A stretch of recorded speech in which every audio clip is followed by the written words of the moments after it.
랄라하의 사연 드라마를 찾아주신 구독자 여러분, 안녕하세요. 오늘도 청양고추처럼 코끝 알싸한 복수국으로 찾아왔습니다. 그럼 사연을 시작해볼까요? 안녕하세요. 저를 여러분에게 어떻게 소개하면 좋을지 모르겠네요. 미혼모라고 해야 할지 아니면 돌싱녀라고 해야 할지요. 따지고 보면 둘 다 맞는 말이긴 하죠. 물론 지금은 저를 부르는 그 어떤 수식어들과 상관없이 행복한 인생을 살아가고 있는 중년의 여성이지만 말입니다. 그렇다고 특별히 멋진 일을 하고 있는 것도 아니고 남들이 보기에 굉장히 부러울 만한 삶을 살고 있는 것도 아니지만 지금이 제 인생의 가장 행복한 시기라고나 할까요? 도대체 어떤 삶을 살길래 그러는 거냐고요? 사실 처음부터 제 인생이 이렇게 해피한 건 아니었습니다. 무슨 밧줄도 아닌데 꼬이고 또 꼬여서 도대체 내가 뭘 잘못했길래 내 인생은 이럴까 심각하게 고민한 적이 훨씬 더 많습니다. 제 인생이 엉킨 실타래처럼 꼬여버린 첫 시작은 제가 고등학교 3학년을 막 졸업하고 대학 입학을 코앞에 두고 있을 때였습니다. 이제 인생의 첫 발을 내디뎌야 할 그 중요한 시기에 제가 그만 덜컥 임신을 한 겁니다. 중고등학교 내내 저랑 붙어 다닌 친한 친구였어요. 그러니까 둘 다 대학 입시 때문에 스트레스를 너무 심하게 받았던 어느 날 야간 자율학습 시간에 땡땡이 치고 롤러장에 놀러 갔습니다. 둘 다 서로에 대해 좋은 감정을 가지고 있다는 거는 잘 알고 있었지만 당장 눈앞에 대학이란 장애물을 넘어야 하는 것도 알고 있었으니 서로 말은 못하고 있었죠. 그런데 그 친구가 저를 좀 도발했어요. 야! 애들이 무슨 사이냐고 계속 묻더라. 그래서 넌 뭐라고 대답했는데? 너 혹시 무슨 이제 기대 같은 거 하는 거 아니지? 아, 돌았냐? 기대는 웬 기대.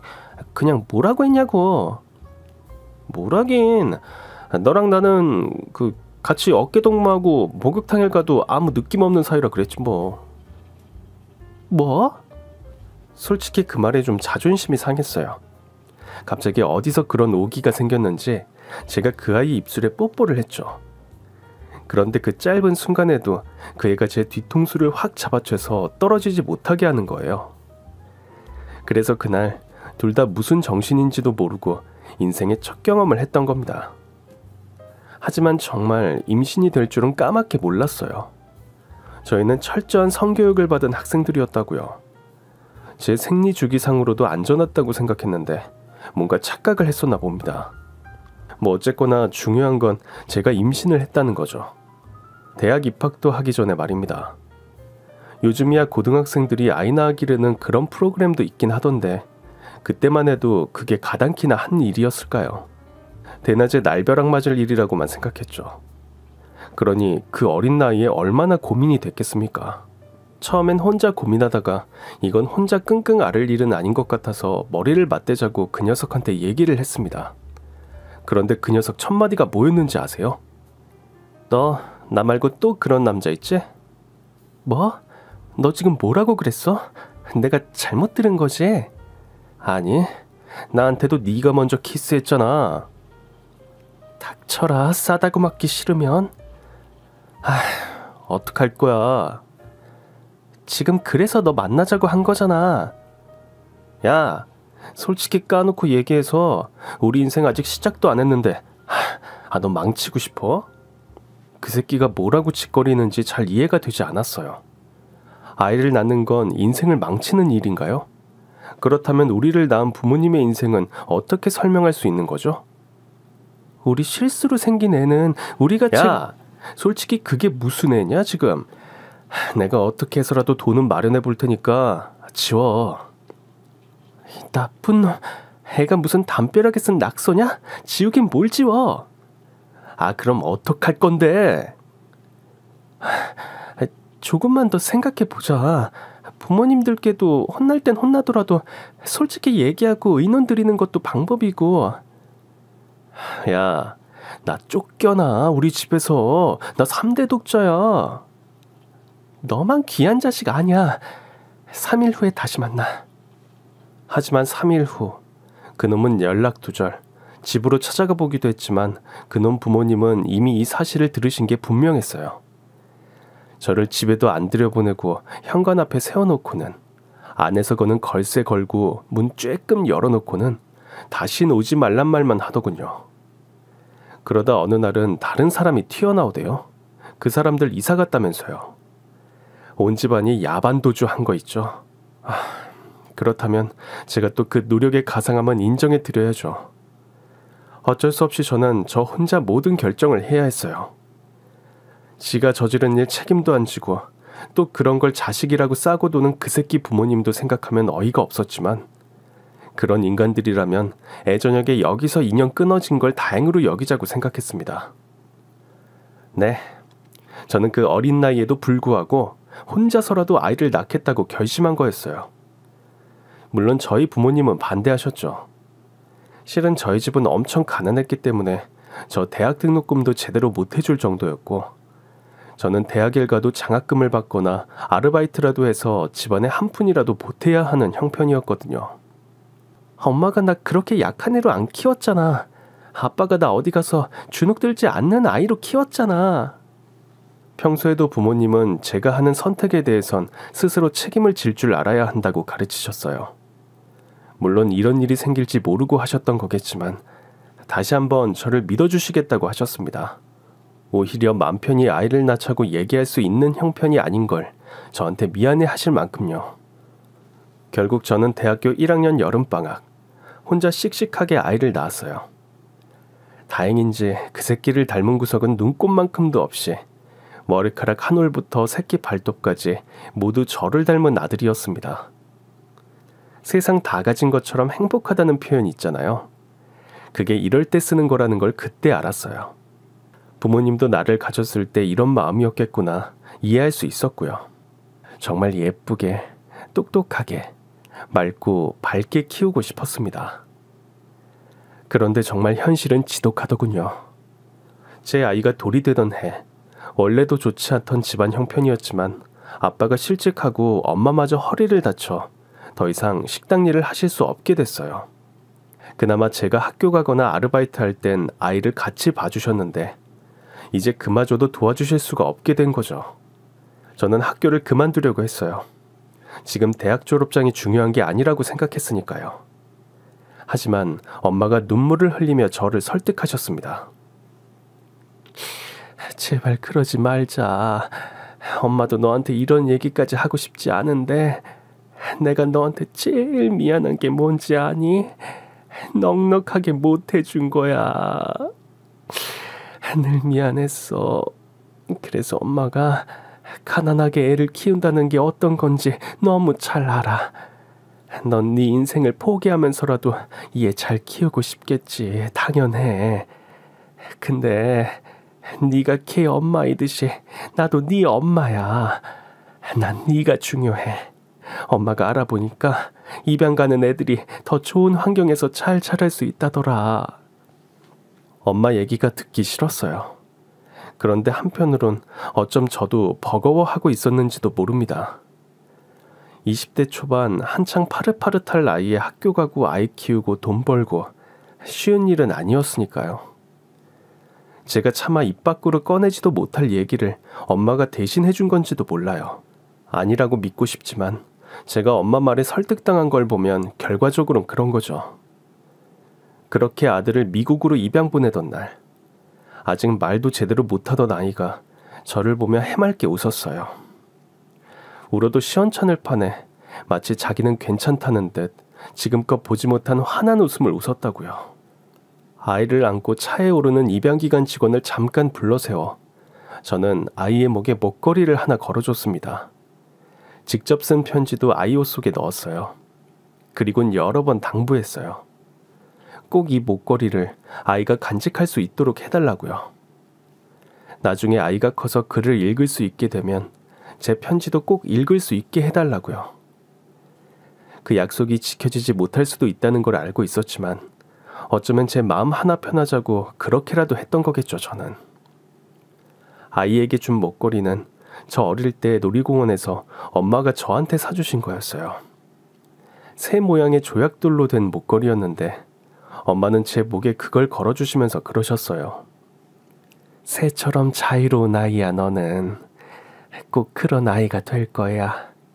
저도 그런 마음이었어요. 가난의 속박에서 벗어나 새처럼 자유로워야 아가야. 그렇게 인사하며 아이를 보냈습니다. 아들을 입양 보낸 후로는 조금 더 열심히 살았던 것 같아요. 학교 수업을 듣고 아르바이트를 하고 학교를 졸업하고 취업을 하고 그동안 저도 다른 연애 경험이 없었던 건 아니에요. 대학교 때 제 발표 수업을 하는 모습을 보고 첫눈에 반했다며 몇 달 동안 저를 졸졸 따라다닌 선배는 나중에 모든 사실을 듣고는 저더러 꽃뱀이라고 소문내고 다녔고요.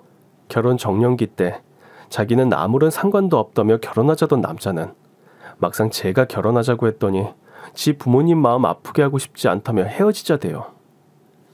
좋은 남자를 만나겠다는 생각은 애저녁으로 집어쳤고 그냥 열심히 일만 했어요. 나중에 내 아들 만나면 부끄럽지 않은 엄마 정도는 돼야겠다는 생각으로요. 그러던 중 회사 거래처에서 한 남자를 만나게 됐습니다.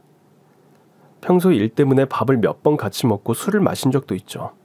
그냥 편했어요. 서로의 깊은 얘기를 묻지도 않았지만 서로 통하고 있다는 생각이 들었죠. 서로의 관계를 규정하지만 않았을 뿐 여느 연인처럼 데이트를 하는 것 같다 그런 생각이 들 때도 있었어요.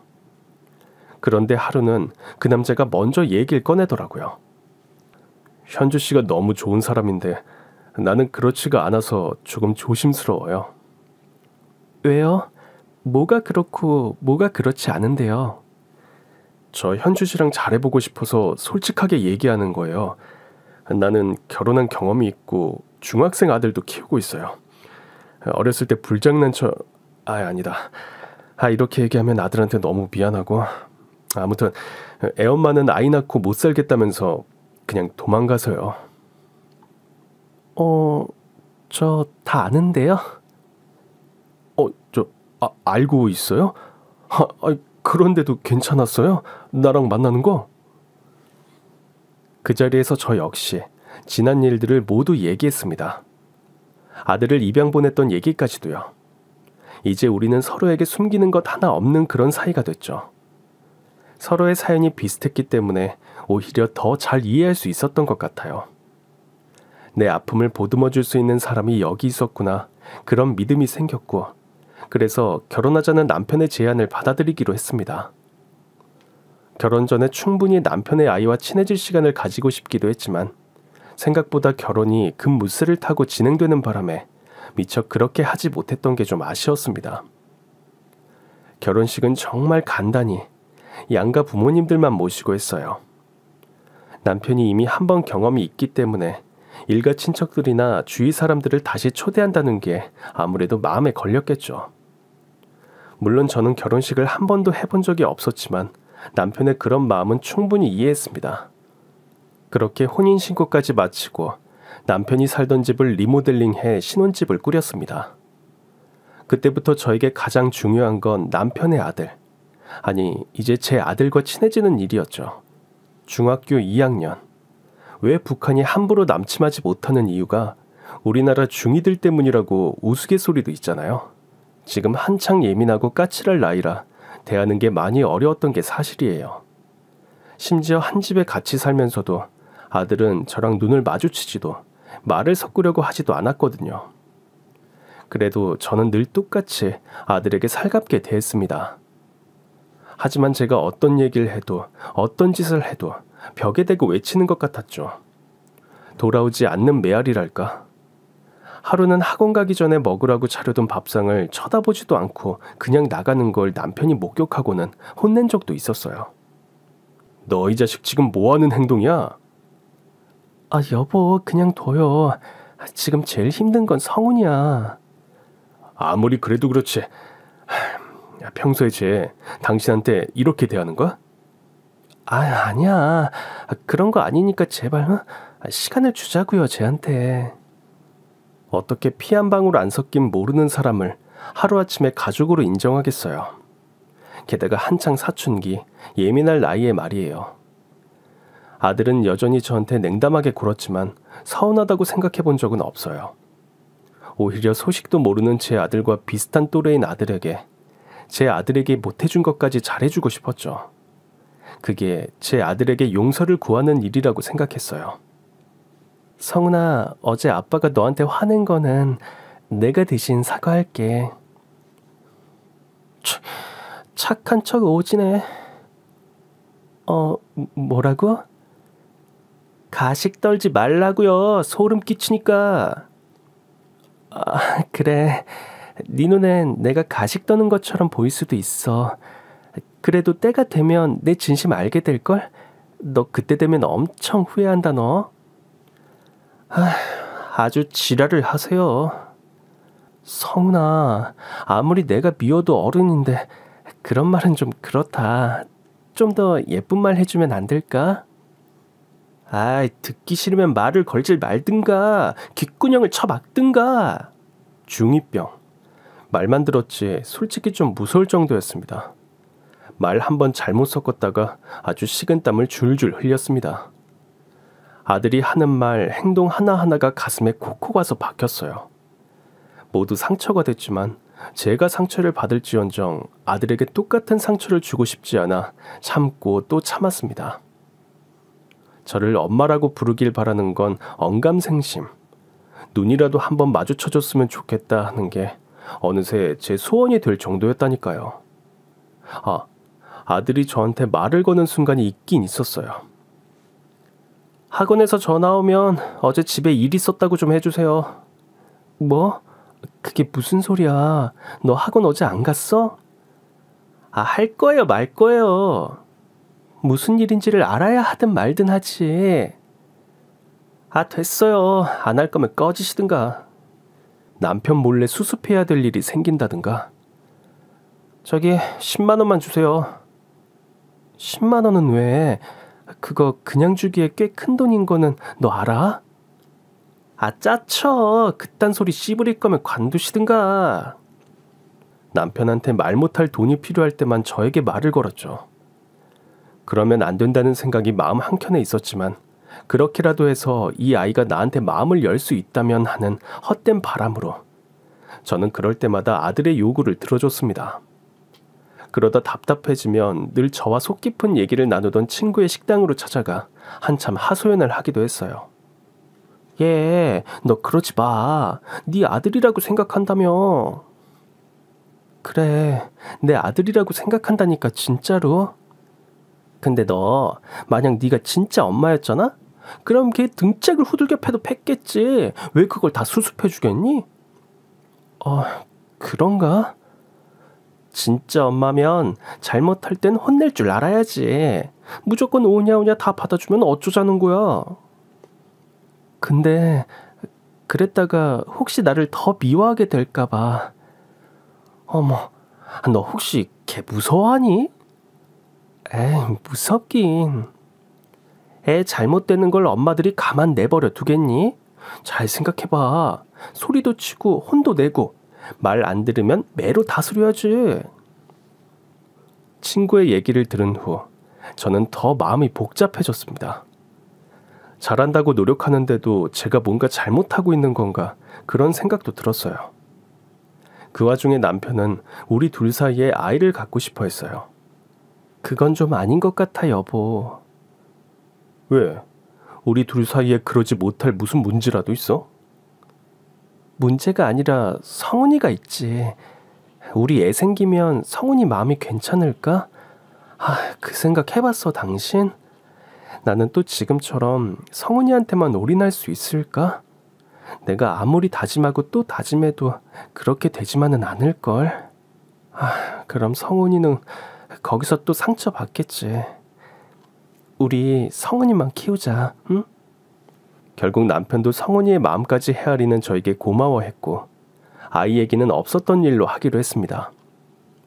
생색 내려는 건 아니지만 그렇게까지 하면 아이도 마음을 좀 열어줄만 한데 그렇기는커녕 점점 더 나빠져 갔습니다. 그러던 어느 날 아들의 학교에서 전화가 왔습니다. 아들이 친구들을 주도해서 반 친구 하나를 왕따시켰고 집단 구타까지 했다는 거예요. 피해 학생은 출혈이 심해 지금 병원으로 실려갔다며 저더러 당장 학교로 오라는 거였습니다. 열일 제치고 학교로 달려갔어요. 피해자의 부모에게 제 아들이 맞고 있는 게 보였습니다. 앞뒤 가릴 것 없이 그 사이로 뛰어들었죠. 이제 뭡니까 지금? 이게 뭐 하자는 겁니까? 얘 엄마예요. 왜요? 그쪽 아들 맞는 건 못 봐주겠어요? 그럼 내 아들은 어쩌라고? 그 새끼가 등신짓해서 그런 거라고요. 너 이 새끼 말 다 했어? 저는 그 자리에서 피해 학생의 부모 앞에 무릎을 꿇었습니다. 죄송합니다. 정말 죄송합니다. 제가 잘못했어요. 제가 아들을 잘못 키워서 그래요. 그러니 저를 때리세요. 아이 앞날을 위해서 봐달라는 부탁은 안 드려요. 아니 못해요 그런 얘기. 제 아이 소중하듯 어머님 아버님에게도 똑같이 소중한 아이인데 제가 감히 어떻게 그런 부탁을 드리겠어요. 전학 가라면 가고 매일 집 앞에 찾아와서 사과하라면 하고 그 집 화장실 청소라도 하라시면 다 할게요. 제가 죗값 다 받을 테니까 제발 성훈이는 살려주세요. 눈물을 뚝뚝 흘리며 있는 힘껏 사죄했습니다. 아들이 여기서 잘못 드는 걸 보고 있을 수는 없었어요. 설사 제가 감옥에 가는 일이 있더라도 아들에게만은 그런 험한 일을 당하게 하고 싶지 않았습니다. 피해 학생 부모님의 화가 풀릴 때까지 빌고 또 빌었어요. 결국 학폭위원회까지 이를 키우지 않고 합의하는 선에서 일을 마무리 짓고 집에 돌아왔는데 아들이 먼저 말을 걸더군요. 왜 그렇게까지 했어요? 왜라니, 넌 내 아들이니까. 잘한 것도 없는데요.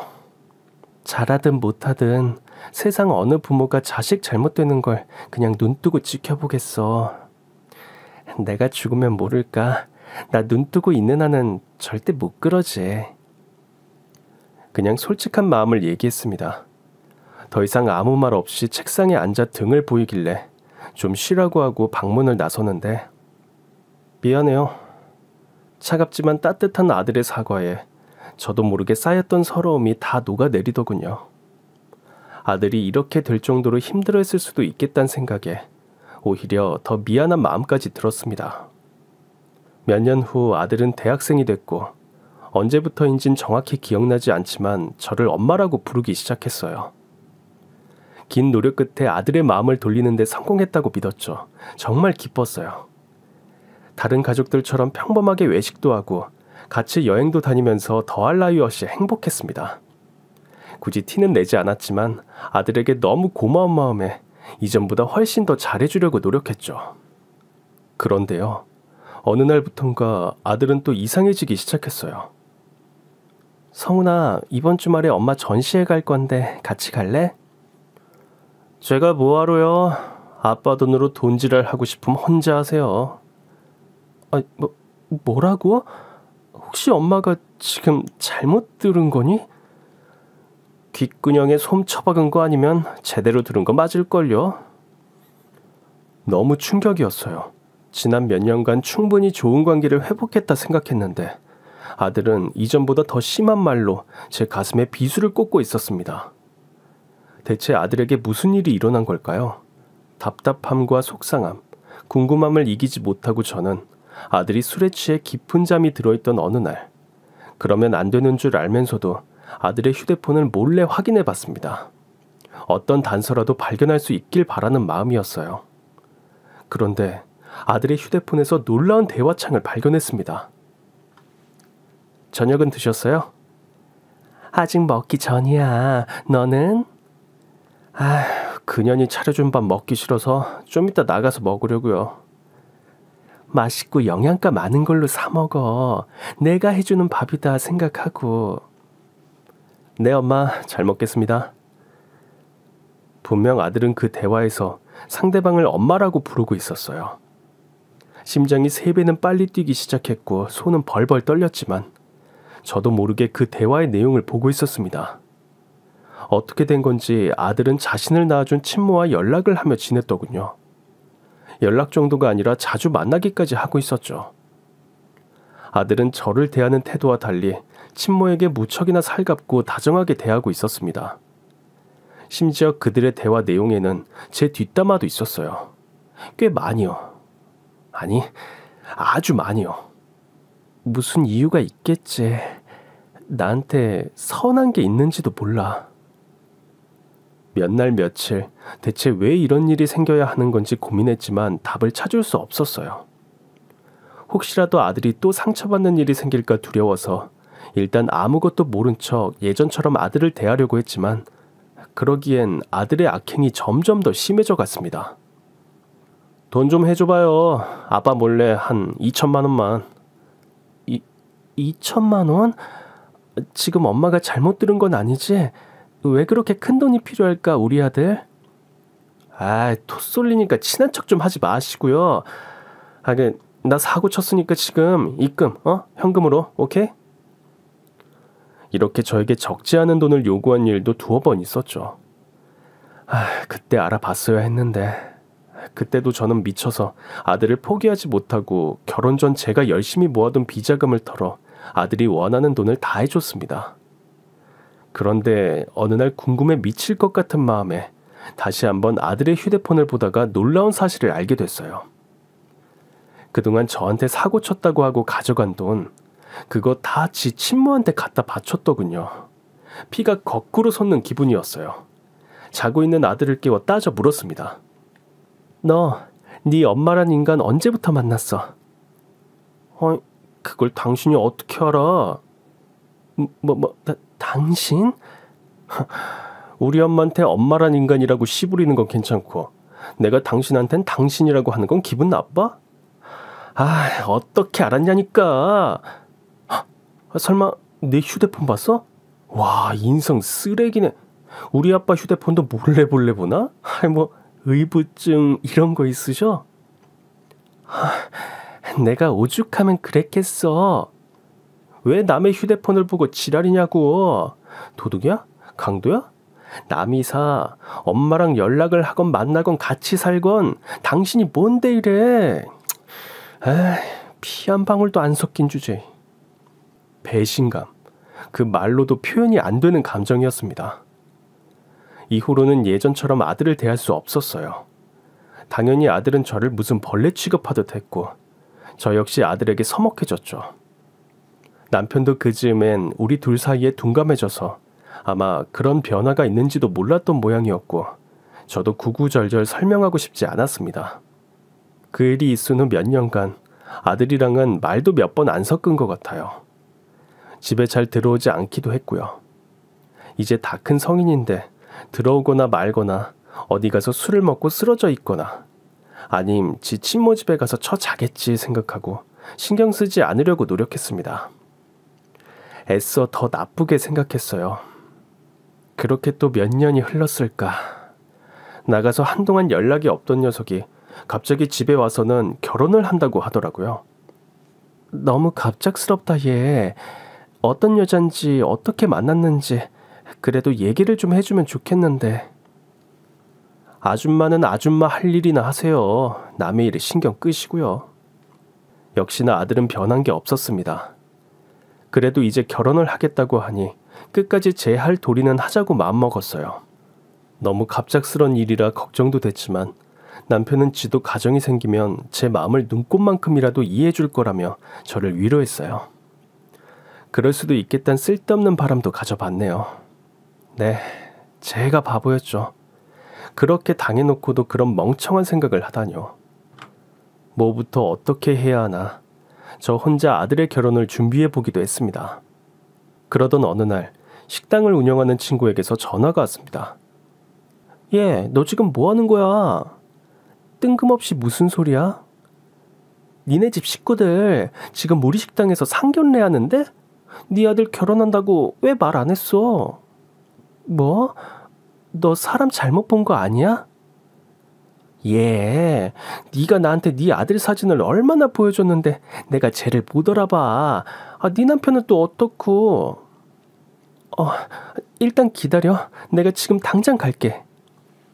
허겁지겁 택시를 잡아 타고 친구의 식당으로 달려갔습니다. 이미 얘기가 한창 무르익었는지 분위기는 화기애애해 보였고 어이없게도 남편의 옆자리엔 다른 여자가 앉아 있었습니다. 그 여자의 옆자리엔 제가 아들이라고 부르던 인간이 앉아 아주 살뜰하게 그 여자를 챙기고 있더군요. 엄마라고 부르면서요. 그 소리에 꼭지가 돌았습니다. 조용히 아들을 불렀죠. 성은아. 그 자리에 있던 모두의 시선이 저에게 쏠렸고 갑자기 분위기가 싸해졌죠. 결혼할 여자의 부모님이 물었습니다. 저분은 누구신지?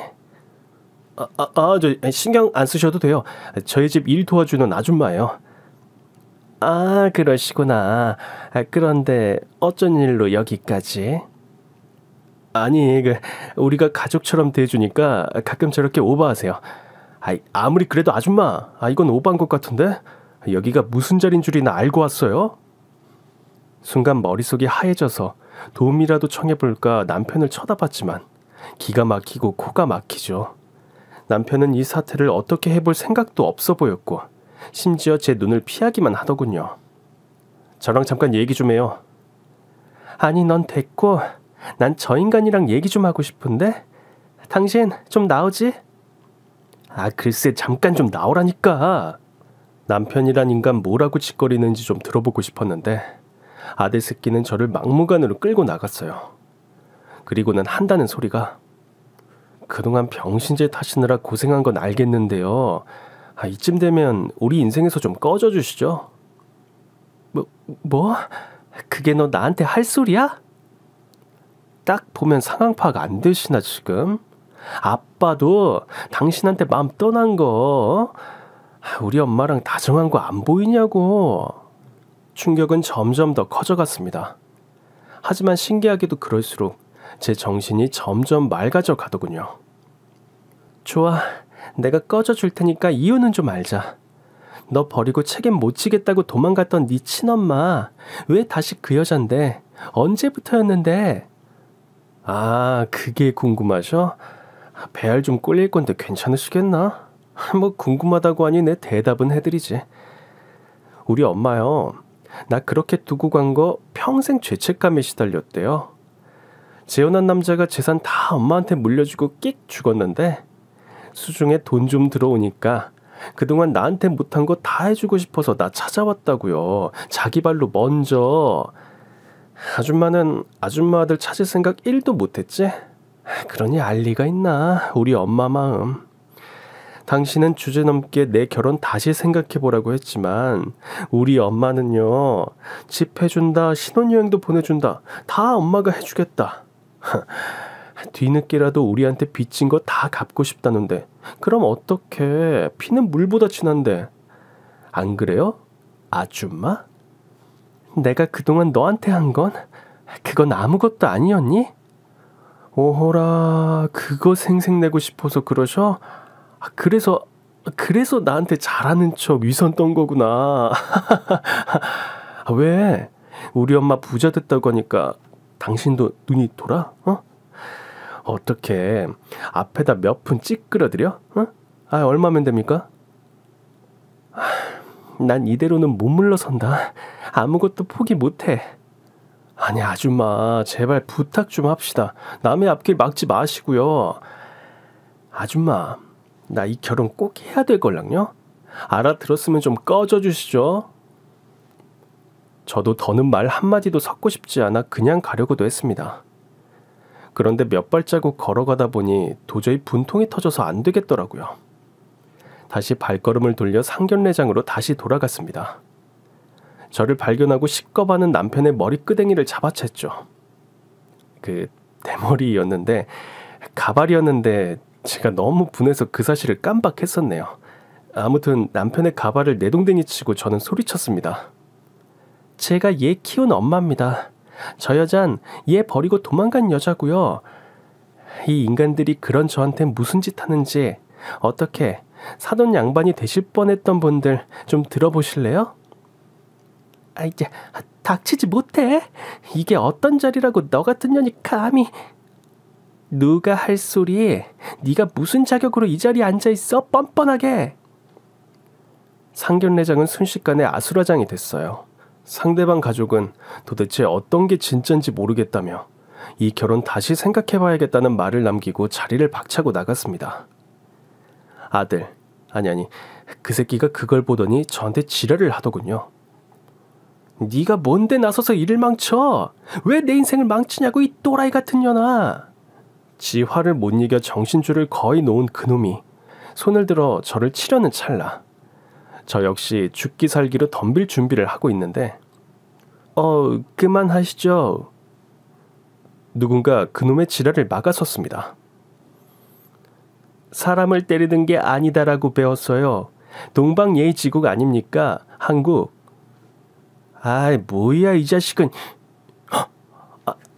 팀장님 여긴 어쩐 일이세요? 저 인사부터 드려야지. 안녕하세요 팀장님. 네 김상훈 씨였어요. 지금은 그러나 악수할 타이밍은 아닙니다. 지금 굉장히 무례한 행동을 하고 있었어요.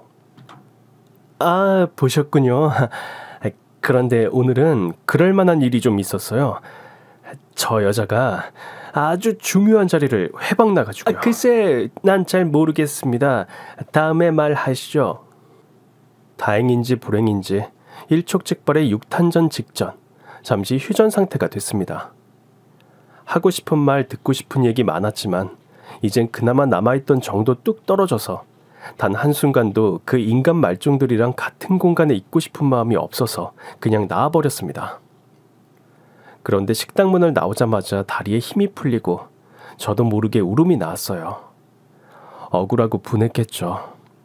저도 한참을 울고 있는데 누군가 제 어깨를 토닥거렸습니다. 아까 제가 맞을 뻔한 걸 막아준 그 청년이더군요. 한국말이 좀 서툴렀지만 그 청년은 저에게 괜찮으시냐며 실례가 안 된다면 모셔다 드리겠다고 했어요. 서 있을 힘도 없는 저에게 둘도 없이 고마운 말이었죠. 신세고 체면이고 그런 거 따질 생각도 못하고 잠시 후에 기사가 몰고 온 그 청년의 차에 올라탔습니다. 조금 정신을 차리고 고맙다는 인사라도 하기 위해 청년의 얼굴을 보는데 반짝 청년의 목에 걸린 목걸이가 빛났습니다. 조약돌 모양의 새처럼 자유롭게 비상하라고 엄마가 나에게, 내가 아들에게 준 그 목걸이였죠. 순간 머릿속이 정지된 것처럼 멍해졌지만 일단은 고맙다는 얘기부터 해야 했습니다. 아까 도와줘서 고마워요. 아닙니다. 당연한 일입니다. 아까 그 새끼... 아까 그 남자랑은 어떻게... 청년은 아무렇지도 않게 자신의 얘기를 술술 털어놓더군요. 어릴 때 엄마가 자신을 미국으로 입양 보냈다. 아주 부유한 부모를 만나 잘 컸다. 부모님이 하시던 사업을 이어받아야 해서 지금 아버지 회사 일을 배우고 있고 자신은 그 새끼가 다니고 있는 금융회사의 미국 지사 팀장이라고 일 때문에 몇 번 만났다고 하더라고요.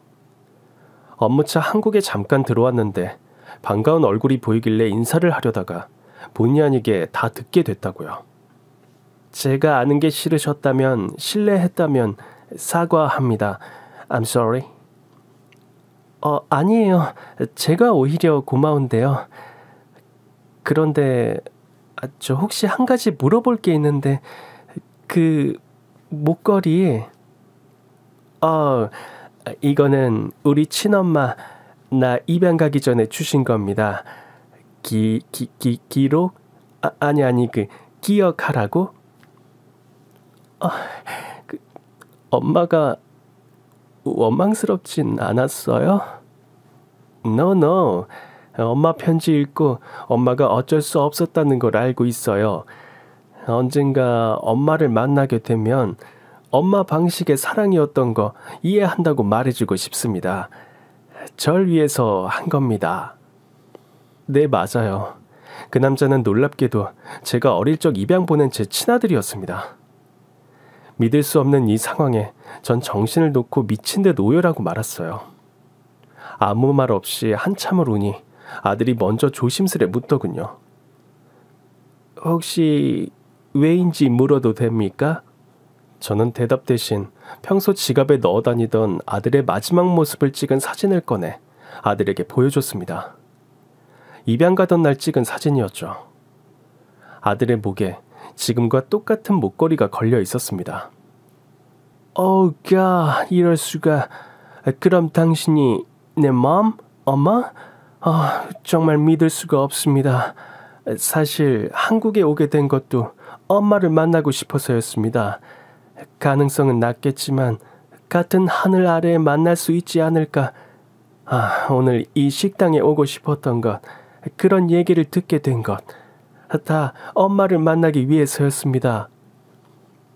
그동안 얼굴 한 번 본 적 없었는데도 아들은 저를 원망하고 미워하는 대신 아무런 거리낌도 없이 저를 엄마라고 부르더군요. 아무 말도 아무것도 할 수가 없었습니다.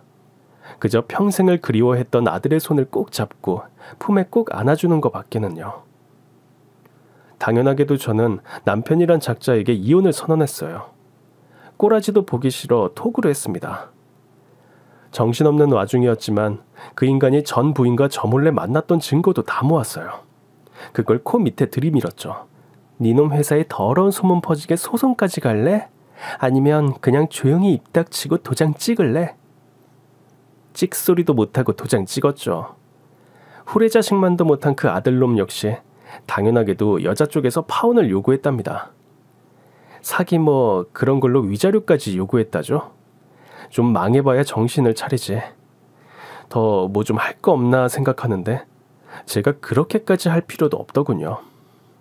Mom, 그 새끼? Baby? 아무튼 그 남자 회사 잘렸습니다. 제가 잘랐어요. 뭐? 그렇게까지 하진 않아도 됐을 텐데. No. 아버지 회사는 실력도 인성도 매우 중요합니다. 쓰레기들은 쓰레기 짓을 해요, 언젠가는. 제가 두 눈으로 본 이상 회사에 쓰레기를 둘 수는 없어요, 엄마. 그 새끼 싹싹 빌었어요. No, 그래도 안 됩니다. 제 아들이 그놈을 해고했고 그놈은 제 아들에게 설설기며 한 번만 봐달라고 했다죠. 말만 들어도 속이 다 시원하더라고요. 그런데도 정신 못 차리고 하루는 그놈이 절 찾아왔어요. 주제에 음료수 한 박스 들고 왔더군요. 가짠게. 나 당신 아들이라며 그냥 이렇게 둘 거야? 대가리가 썩었니? 네가 왜 내 아들이야? 피 한 방울 안 섞인 남인데. 그러지 말고요 좀. 아줌마. 아니 엄마. 어따 대고 엄마야. 부정타니까 함부로 그 고귀한 단어 입에 올리지 마. 더는 듣고 싶지 않아 그 새끼가 사들고 온 음료수 박스를 냅다 집어 던졌습니다. 명치쯤에 명중했던 것 같아요. 평생 너한테 미안해 죽겠다던 네 친엄마한테나 가서 빌어. 그 여자 돈 많다며. 가서 빌부터 먹고 살아, 버러지처럼. 그렇게 인간 같지 않은 인간을 쫓아보냈습니다. 다시 제 앞에 나타났다간 뼈도 못 추릴 줄 알라고요. 제 친아들은 지금 한국 지사로 발령 대기 중입니다. 그 준비가 좀 오래 걸려 한국과 미국을 왔다 갔다 하고 있지만 한국에 올 때마다 꼭 저를 찾아 함께 시간을 보내고 있어요. 긴 시간 서로에게 하지 못했던 엄마 노릇, 아들 노릇 제대로 하면서요. 그리고 아들은 저에게 제안을 하나 하더군요. 한국엔 엄마밥이란 음식이 제일 맛있다고 합니다. 근데 저 먹어본 적 없어요. 이제라도 먹고 싶습니다. 다시 미국으로 가게 될 수도 있기에 언제까지가 될진 모르겠지만 저와 함께 살면서 엄마밥을 먹고 싶다고요. 자기가 한국에 들어올 때까지 들어가 먼저 살고 계시라며 대걸 같은 집에 저를 앉혀놨습니다. 내 어머니여서 정말 감사하다는 말과 함께요. 제가 세상에서 가장 잘못한 일이 끝까지 책임지지도 못할 거면서 이 아이를 낳은 일인 줄 알았는데 아니었어요. 이 아이를 낳은 건 세상에서 제가 가장 잘한 일이었습니다. 지금까지 못해준 거 100배, 1000배로 더 잘하면서 저 아들이랑 오래오래 행복하게 살고 싶습니다. 그리고 그놈 친모라는 여자, 재혼한 남편 유산 물려받아 돈 많다고 했잖아요. 알고 보니 그게 다 거짓말이었더라고요. 오히려 남편이 남긴 건 빚더미뿐이었고 전 남편한테 다시 빌부터 먹으려고 그동안 돈 많은 척, 좋은 엄마인 척 생쇼를 했던 거였죠. 사업을 하는데 돈이 필요하다. 어쩐다 하면서 남편놈과 그 아들놈한테 돈을 뜯어간 거였어요. 완전히 사기라는 걸 알게 된 남편과 그 아들놈이 그 여자에게 쌍욕을 하며 쫓아냈다더라. 뭐 그런 얘기를 들었습니다. 뭐 거기까진 속이 시원한데 이 인간들 배알도 없이 저를 찾아왔더라고요. 여보, 당신 아들이랑 지내고 있다며? 우리가 잘못했어. 이제라도 우리 다시 시작해보자. 뭘 다시 시작해? 내가 당신 아들, 아니야, 우리 아들한테 잘할게. 내 아들처럼 잘할게. 기회를 줘. 응? 그래 엄마. 나도 형으로 모실게. 잘 모실게. 저는 대답 없이 두 사람에게 음료수를 내밀었습니다. 그 뚜껑을 따서 경품이 뭐라도 나오면 내가 다시 생각해 볼게. 두 인간 무슨 큰 성운이라도 입은 것처럼 신나서 음료수 뚜껑을 따더라고요. 꼴 보기 싫은 인간들. 하지만 뭐 그런 경품이 아무에게나 기회를 주나요? 두 인간 모두 뚜껑엔 다음 기회에 라고 써 있었죠. 그런데 이 모질이들 그 말이 무슨 말인지도 이해 못하더군요. 여보, 다음 기회라면 언제를 말하는 걸까? 다음 달? 다음 주? 그래 엄마. 기회만 주면 우리 진짜 잘할 거야. 고마워 엄마.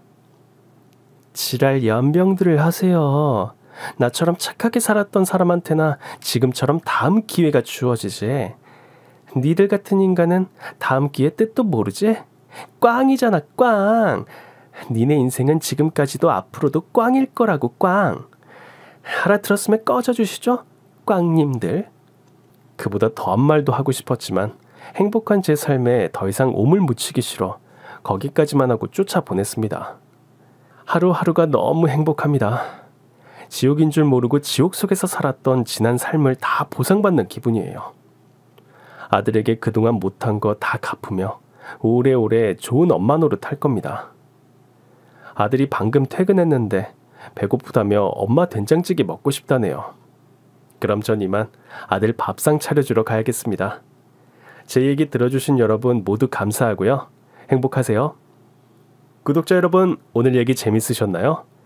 이 사연에 공감하셨다면 구독과 좋아요를 꼭 눌러주세요. 저는 더 재밌고 화끈한 사이다 썰로 내일 다시 찾아오겠습니다. 오늘도 행복한 하루 되세요.